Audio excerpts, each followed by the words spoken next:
Hey guys, I might get in trouble for doing this video on here about trailer weights. It's a fairly controversial topic.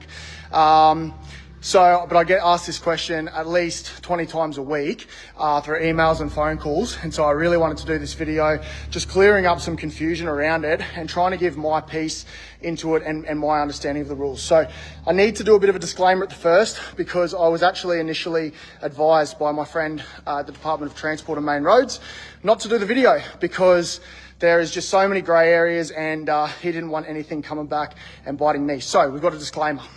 So the information that I'm going to share in this live video is for general guidance only and is only my understanding of trailer towing laws. I'm not a police officer, I'm not a transport inspector, and this is not legal advice. Please consult with a qualified professional, check your manufacturer's recommendations, and refer to the Transport Authority and police in your own state or territory, as laws, fines, limits may vary due to the complexity of ongoing updates of these laws. I'm always receiving new information.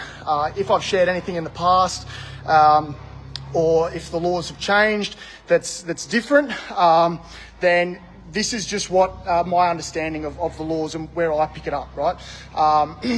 So I'm doing my best to provide accurate information, and viewers are responsible for ensuring their own compliance with the applicable laws. So let's get into it. Now, today we're going to be talking about gooseneck weights, making sure you are towing legally, tow-along weights, making sure you're doing it legally. So I've got a few examples to start off with. Now, if you're watching this live, it might go through a little bit quick, but if you're watching the replay, and of course you can go back and replay it, pause the video, have a look at what I've written down on here, and then that will give you some clarity and you can answer the questions through there. So, to start with, my question is, I've got two trailer examples here. And the question is, when you get pulled over by transport or police, what the weight is going to be. Okay, so I've got two examples here, a tow-along and a gooseneck. These were both posted on Facebook. They were collected this year by wonderful customers. So this trailer here to start with, right, this is a 4-horse size trailer built for 3 horses. It's got yard panels and things. So the tear weight of this trailer on the VIN plate is 1,900 kilos. The tear weight when it's hooked up to my vehicle, the weight over the axle group, is only 1,660 kilos. The GTM, which is the axle group, is 3,500. The ATM, which is the maximum we can have combined between the axle group and the coupling, that's what your ATM is in there. Now, gooseneck, we've got here. So we've got the tear weight for this gooseneck. It's got a fit out in the front of it. It's our 4x3 gooseneck size. So the tear weight for it, as it's sitting by itself, is 2,300 kilos. The tear weight when it's hooked up over the axle group, as I said before, is 1,760 kilos. The GTM, which again is the axle group, is rated to 3,500 kilos. And the ATM, which is the total amount of combined mass between the axle group and this here at the front, the ball, is 4,200. So we build these ones out on the goosenecks. There's no set rule and set. There's only really guidances because it is such a grey area. But from talking with the Department of Infrastructure and Main Roads down in Canberra, and just talking to as many people as I can about the topic, it's industry standard that we can add about 20 to 22% onto the axle group to produce your ATM on there. So I'll go into things in a minute. Hold on, sorry. I've got a few things written down here as well so I don't lose track. So if I'm looking down, then that's all I'm looking at here. So go back. So the answer to the question that I initially asked is what the weight would be when you get pulled over. Typically, when you get pulled over, I say typically because I can't say always, because it may be different and vary depending on who gets pulled over by who and whatever else. But typically, when you get pulled over and weighed, what they're going to be doing is putting scales underneath of your wheels, under your axle groups, on each of the trailers here. So I'll put scales under these ones. They'll put scales under the back axles on your tow vehicle. Then they'll put scales under the front axles of your tow vehicle. So what that means is then when they actually weigh in the trailer, even though the tear on the VIN plate is 1,900 kilos, the actual total weight of what's going over those axle group is only 1,660 kilos on the tow-along example, and it's only 1,760 on the gooseneck, which means that on the tow-along example, which I'll flip the camera show again. So on the tow-along example, when I hooked it up and weighed it, the weight coming down on the front of the ball on this trailer here is 260 kilos, okay? The weight coming down on the back of the ball on this gooseneck here, when I weighed it, was 540 kilos. So, will that surprise anyone? All right, because I used to think that when you get pulled over and weighed, they'll put you on a weigh bridge and they'll unhitch the trailer and then they will go, no, this is, you're way overweight sort of thing. Or they'll go on weight. So I wasn't like exactly sure on how it got done, but this is what I've been told is the majority of the case is weighing the axle group. So now we've got the grey area that's around this, right? The controversy that's all around this, and why I need the disclaimer in the front. So the law basically states, from my understanding of reading it, that it is illegal to tow a trailer or have a vehicle be over what has been rated by the manufacturer or what has been rated by law, right? So what the law is that you can tow as a maximum on there. So if your trailer's rated more than what you can legally do on your license or whatever, it doesn't matter. It comes down to the law because that's the lesser one, okay? So the controversy is there's one interpretation of these, there's two interpretations of the law. The first interpretation is that if you are towing a trailer that has got the capacity to carry more than you're legally allowed to, you could get fined, okay? So that means on a gooseneck, like the one I had as the example there, even with it empty, as I was bringing it back from the fit-out guy, even though that trailer only weighed 2,300 kilos, right, doesn't matter, I could have still potentially got a fine because it was rated to 4.2 tonne, and my Ford Ranger is only rated to 3.5 tonne. So there's that slight interpretation of it. From what bit of research and stuff I found it's literally the law's not clear enough to have a right answer and a wrong answer, which is unfortunate, but it does give like a little bit of play in other areas, but it's just, yeah, you've just got to figure out what you're capable of and comfortable with, I should say. So the second interpretation of it, and this is my perspective. So the second interpretation is, as long as you haven't exceeded the laws and the manufacturer's recommendations around the weight that's distributed on each of the axle groups in the trailer, the axles in the tow vehicle, front and back, you're fine, right?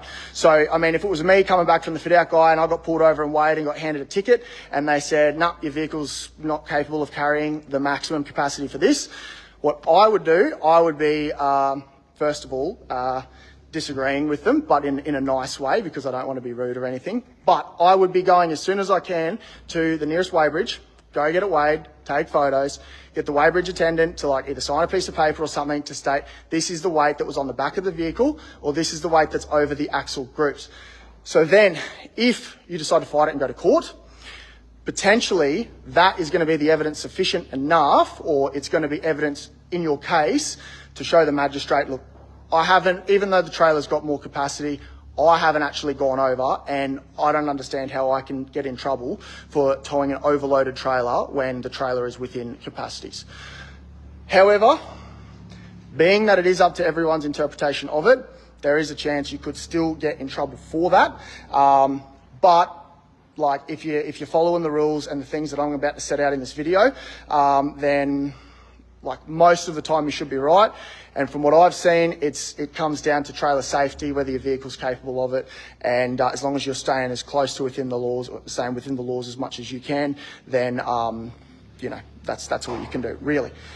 So to work out, there's a few things that we need to work out. I might actually just share this part here too, for pausing it. So the calculations for safe towing. We've got tare weight of your tow vehicle. We've got the maximum capacity of your tow vehicle. What can you tow? We've got the GVM, which comes in under kind of around your towing capacity. That comes into play as well. But your GVM is like the maximum that you can put on your tow vehicle, right? You got to look at your axle ratings on your tow vehicle as well. So you don't want to have a tow vehicle that's GVM'd only up to 3 tonne, and then because it's all been loaded up with everything on it, the trailer itself weighs 3 tonne, right? You've got no excess in your GVM, and you should also definitely be checking your axle groups to make sure your front axle or your back axle are not overloaded. The next one we need to look at is your gross combination mass. So your gross combination mass is the total total amount of mass that you're allowed on your tow vehicle and on your trailer as well. So that totally combines. So my Ford Ranger, for example, I've got a 3.5 ton towing capacity. I've got a gross combination mass of 6 ton. Okay, my Ranger weighs, with me in it, full tank of fuel, I know my Ranger weighs 2.1 ton. Okay, so what we're going to do is take gross combination mass of 6 ton, then we take off the tare weight of the vehicle, which brings us back down to 3.9 ton. Okay, so even though I've got a towing capacity of 3,500 kilos, if my weight is positioned correctly, I can go up to 3,900. Okay, again, depending on, as long as that weight is distributed evenly and correctly. Okay, so a few other things just to take into consideration with regards to the trailer is, does the trailer have electric brakes? There is a difference between braked towing capacity and unbraked towing capacity. So my Ranger has got a 3.5 ton braked towing capacity, but only a 750 kilo rated unbraked towing capacity. So double check that. The other one is, does it have a breakaway system? So it's actually required by law that any trailer that's rated over 2 ton has to have a breakaway system. So how that works is, if the pin gets pulled, then the brakes will lock up. So it's a safety thing it's just required, and it's a great one, which I'll actually go over that more in another video as well. So practical example of how to figure out if you're actually towing legally. So what you need to do is, potentially either when you're on your way to an event or at some point when you're fully loaded, or loaded as much as you would normally feel comfortable with, or whatever, when you're fully loaded, go get it weighed, the trailer weighed, weigh the trailer by itself, okay, weigh the trailer when it's connected to the vehicle, but only the wheels of the trailer are over the scale, okay, weigh your back axle on when it's connected, right? And then weigh your front axle on your tow vehicle as well while it's connected, okay? So then you can check in the books and see, make sure, all right, cool, so I'm not overloaded my my back axle with the springs, great, you know, I've got this big gooseneck on here, and I've got a ball weight of 540 kilos, so you add a tray, this, whatever on, that's what you've got to look at. That is also going to determine what size springs to put on the back of your vehicle as well, right? And whether you need a GVM upgrade or you need a GVM and a GCM upgrade, okay? Because if you just increase the GVM, you may only, yes, I can now carry an extra 300 kilos or 500 kilos or whatever your upgrade brings you up to, but my combination is maxed out at 6, okay? So keep those things in mind. Keep those things in mind. All right, so the next thing we were going to be going on to was fines and the Queensland fines, and how much trouble you can get in if you are overloaded, and what the tolerances are. So in Queensland, as far as I'm aware from what I've seen, the standard for an overloaded light trailer is a $320 fine and 0 demerit points. There's nothing in the legislation from what I've been able to see and the research I've found. If anyone's got any of this info that I haven't been able to find, please send it through and I'll do an update video, absolutely. So that's it, right? So there's no, okay, if you're 50 kilos over, it's this. If you're 2 ton over, it's that, okay? And then in heavy vehicles, heavy trailers, right? If you exceed the manufacturer's recommendation, the police officers or the transport inspectors can take you off the road. Right? In a light vehicle sense, it's up to the discretion of the authority at the time. Okay? Livestock welfare comes into play as well. And I would assume the condition of the trailer comes into play as well, and other determining factors that's there too. So if you get the wrong person on the wrong day and you're loaded up and they don't have scales, potentially, you know, you might get stuck. They've got the discretion to pull you up and park you on the side of the road, because technically you're over. However, obviously, if you've got animals at the back, that's to take into consideration as well. So there's a lot of varying factors when this stuff comes into play. But the key fact that I've taken out of this is, without there being a set rule and a set law, from what I understand, there's not really any legislation that states if I'm 100 kilos over, I get a $300 fine, but if I'm 2 ton over, I get a $5,000 fine and 6 points or something like that, right? But it is up to their discretion. So keep that in mind and be aware. The other thing that could be affected when you've got overweight, right, is your insurance. Okay, so it's a big one. So if you're overweight and they can prove that you're overweight or that an accident happened or something happened, your insurance may cancel your policy, or may not pay out, or there could be some things around that. So go and check with your insurance agents, your insurers, and find out like what it is in a worst case scenario, right, or whatever, what they're going to say. The other one too is tolerances that I mentioned before. So within the discretion, all right, sorry, this part isn't actually within the discretion. This is actually in the legislation. The authority that's pulled you over or that's talking to you or whatever has got a tolerance calculation called the measurement adjustment for light trailers, which is 2% of the rated capacity. Okay, so if your trailer is, say you've got a 4 ton ATM on there, that would mean 2% of 4 ton would be 80 kilos. So if they measure it all up and you're 80 kilos over, you're still within law, right? You're still legal to be towing that. Same as the gross combination. It doesn't like add up, right? It doesn't go, okay, 80 kilos on this one, 80 kilos on that one. It's like 80 kilos as a whole. And then over that, then that's where the trouble can come, basically. So the other thing to keep into consideration with this is weighbridge calibration. So they're generally really good, the weighbridges. They'll go get it calibrated every 12 months. But it's always worth, if you're near multiple bridges or whatever, you can always just cross-check it, right? Like even if it's the empty trailer, you load it up, full and empty on one, and then you just go on somewhere else with an empty trailer, just to double check it, whether it's the dump or whether it's a proper weighbridge or whatever. They should be right, they should be calibrated, but keep that in mind that sometimes there is a tolerance, or not a tolerance, there can be some variation, I should say, in the weighbridges. And I've seen it personally here where I've weighed a trailer and then it's gone down to New South Wales. They've got the blue slip for registration and it's actually come back lighter than what we've rated it on here. And I've had it the other way as well, where it's weighed a certain weight here and then it's gone to a different bridge in a different state or wherever, and it's come in slightly higher than what it was weighed at my local bridge here. So all this means is, that's why I was saying, like, your best bet is to get fully loaded up, go get it weighed, see what you're working with, and then go from there, okay? So,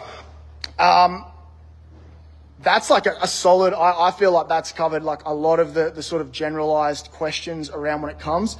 Things to take into consideration as well, right, is when you're loading your horses, which bay your horses are going in. So we always say, as much as you can, put the horses over the axles. Okay, I see people with a 3-horse angle, they'll put one horse in the back bay, the trailer will end up sitting on its ass, and then it can, it'll lift the ball up and there'll be too much weight on the back axle, right? I've seen it, see the other way where these trailers have got these massive big, kitchens and everything in the front of it, and it's loaded to the front of the tilt, and then people go and put, the horse in the front bay because that's where it travels better. But realistically, you've got too much weight coming down on your ball and you do not have enough weight coming down on your axles. So you've got to do some of these checks and some of these calculations and work things out. Now, my another question, right? So let me try to flip this camera example. So on this trailer here, right? So what it means realistically, okay, so this trailer here weighs, as I said, when it's hooked up, we've got 1,660 kilos coming down on the axles here. All right, so, and we've got the GTM of 3,500, ATM 3,500. So does that mean that we can load up the entire trailer here, and then if they weigh the axles, there's only 3,500, okay? Then they weigh the rear axle of the tow vehicle, and if it's not over capacity, then they weigh the front, it's not over capacity. Is that legal, right? Because realistically, that would mean, that would mean that if you unhitch that trailer, put it on a weighbridge, it could weigh potentially up to 3,850 kilos, okay? The answer to the question is no. You can't do that, like you shouldn't do that, okay? Because the coupling, there's a slight factor. The coupling on the tow alongs, if it's got a 2-inch ball, a standard ball on the back, is only rated for 3.5 ton, right? Your tow hitches are rated for 3.5 ton. Okay, so it's a little bit different on the tow alongs. On our 3-horse angles, we've got our weights about 10% when they come out of factory generally. Again, when you put horses in, gear in, it's going to shift it a little bit, but around that sort of 10% mark. When we rate our 3-horse angles, we put 3-ton axles and suspension set underneath of it. Okay, so it's a 3-ton GTM. Then we put our ATM up to 3,300 kilos. All right, because you've got 10% coming down on the ball, and then you've still only got 3 ton coming over your axles at the back. Does that make sense? Hope that makes sense. Okay, that was one of the things to note I was going to add. What else have I got written down here? Okay, the other one I wanted to just quickly cover in this video is clearance of the A-frame. Right, clearance of your A-frame on a gooseneck. So I'll flip this camera back around again. So your A-frame in under here, right, where the clearance is from the back of the ute. Okay, so imagine the back of the ute or tub comes across here and comes down. The clearance that we work off here at Lighthall at a minimum clearance is 200 mil. Right, 200 millimeters is the clearance that we allow there, and that normally, because we're doing so many of these adjustable hitches, normally it ends up being, you know, a fraction more than that to give consideration if there's a bigger vehicle comes along or something. But that's what you really want to be looking at around your secondhand goosenecks when you're looking to buy it, and to find out if it's going to suit your needs.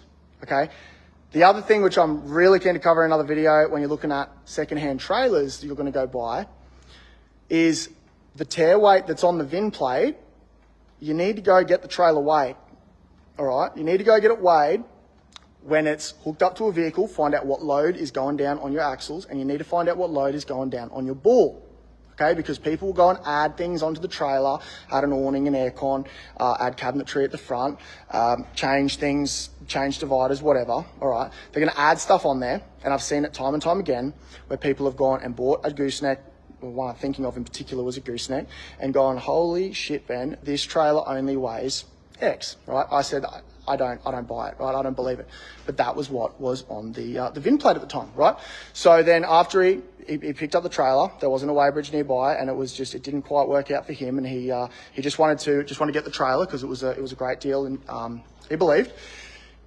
He got it back, went to go get it weighed, and there was an issue, and the trailer actually weighed an extra 500 or 600 kilos heavier than what was on the VIN plate and what he was told, right?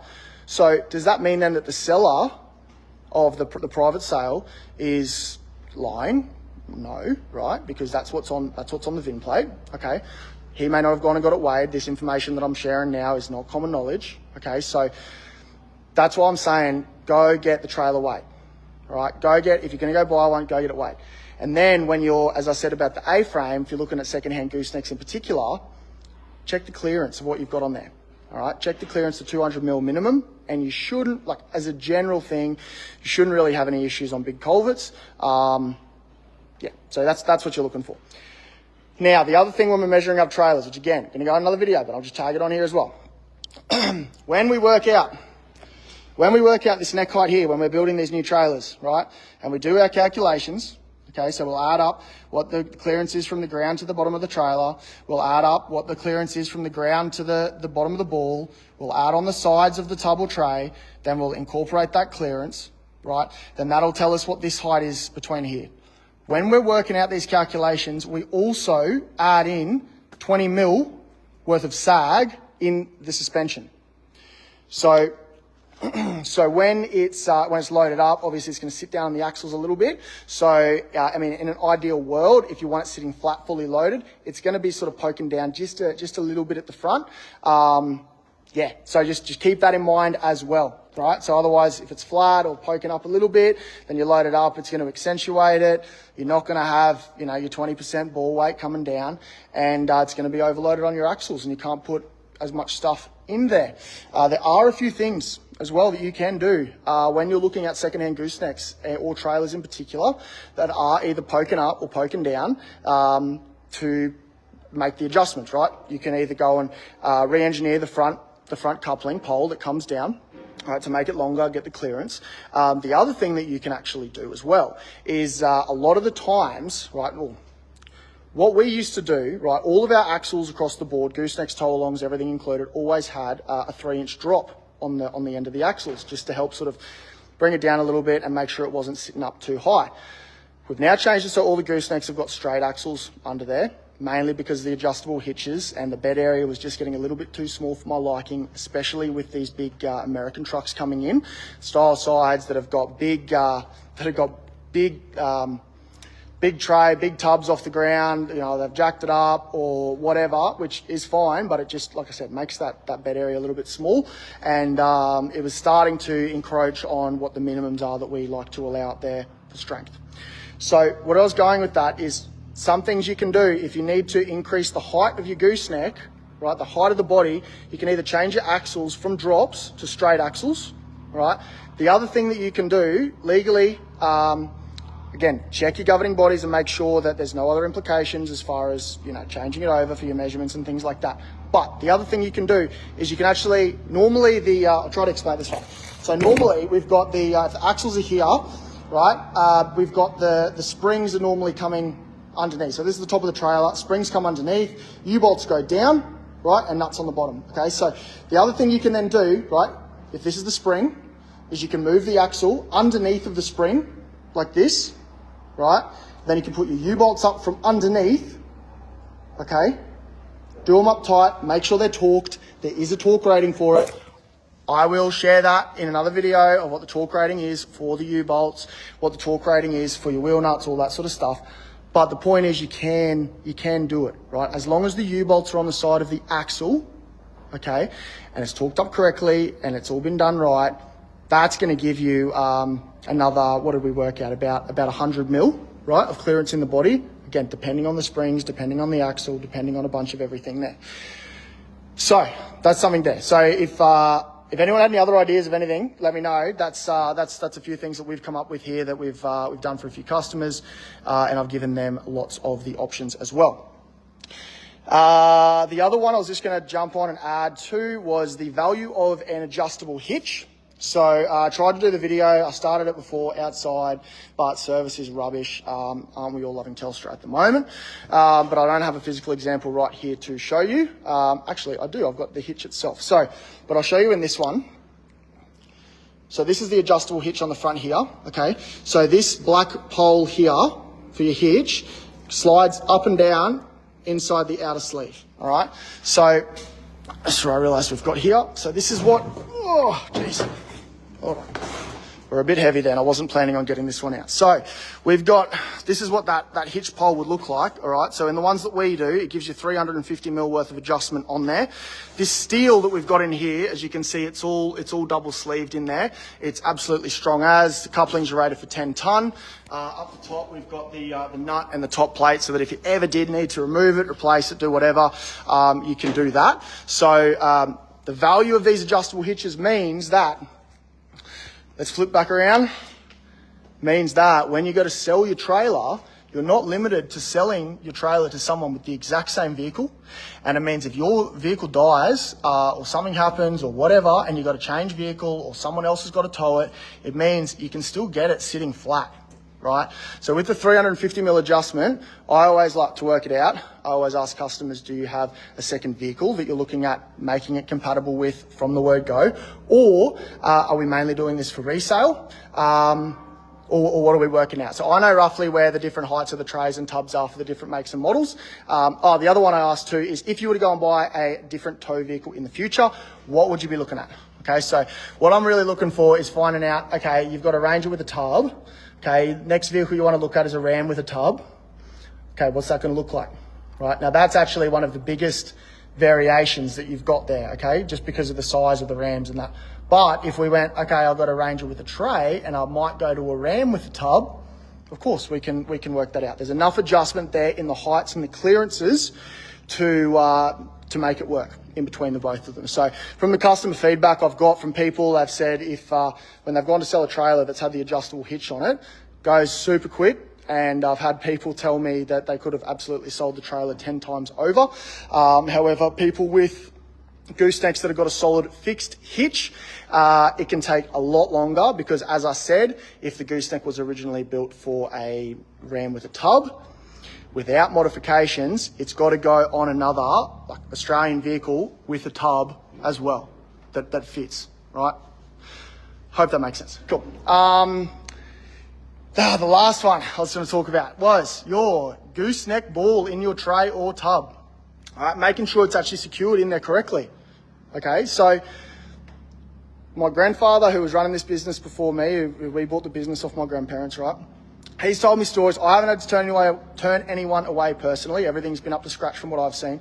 He's told me stories of turning away people who've rocked up to pick up a gooseneck in their like flash cruiser with a tray, and for the ball, all someone's done is just drilled a hole in the 2mm sheeting, put the ball in, done the nut up from underneath, and then that's it, right?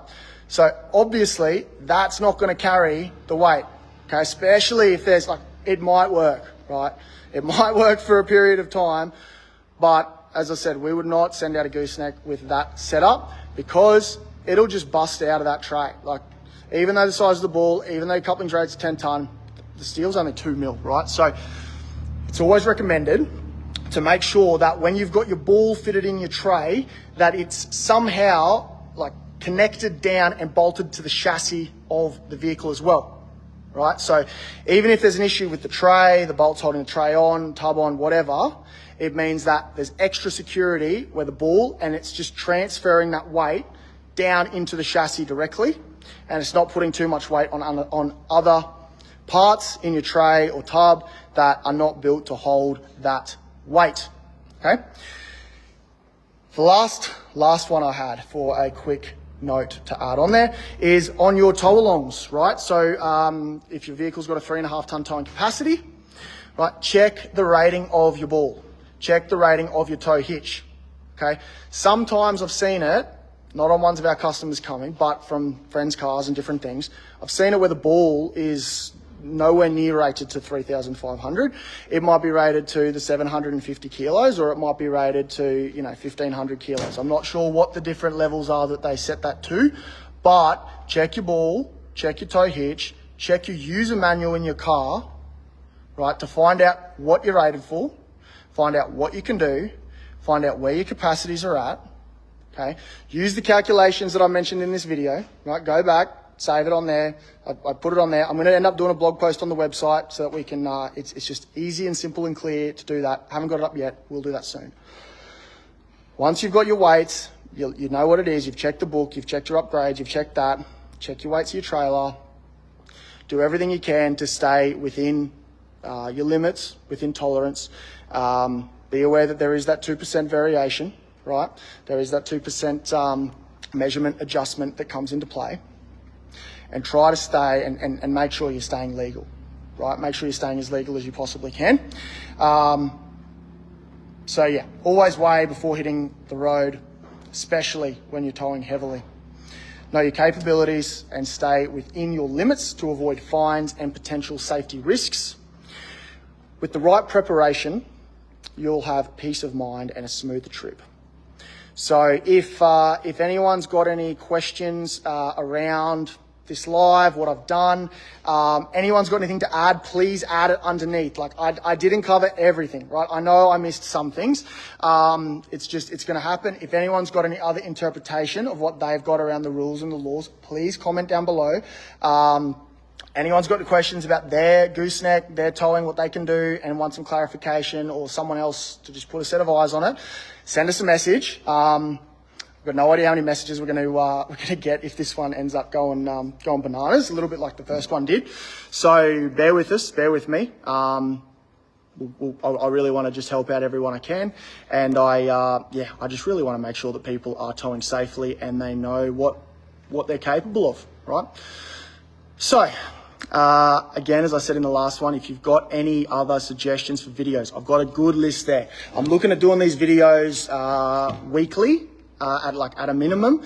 I'm just going through to get my list of what I'm after worked out and a bit of a schedule. And then I can work out and go from there. So once I've got something a bit more set in stone and what days and times and things I'm going to be looking at, I will be sure to get that posted up so that people can jump on and ask any questions. So let's just check. There were no questions in the comments. I'll just stay on for a few more minutes if anyone's got any questions about what I was just talking about.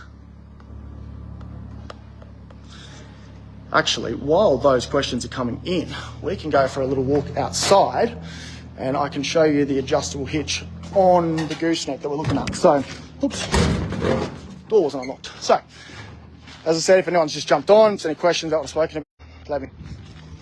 Okay, sorry, outside's not going to work. That's why I had to start the video again. I did it already once, not going to go again. Got no service outside, love Telstra, so unfortunately I can't show you that gooseneck that's outside at the moment, but so be it. We'll show it later, and I'm sure you'll see it on Facebook. Check us out, send a message, and take your friends. Thanks very much. Have a great Friday and a great weekend.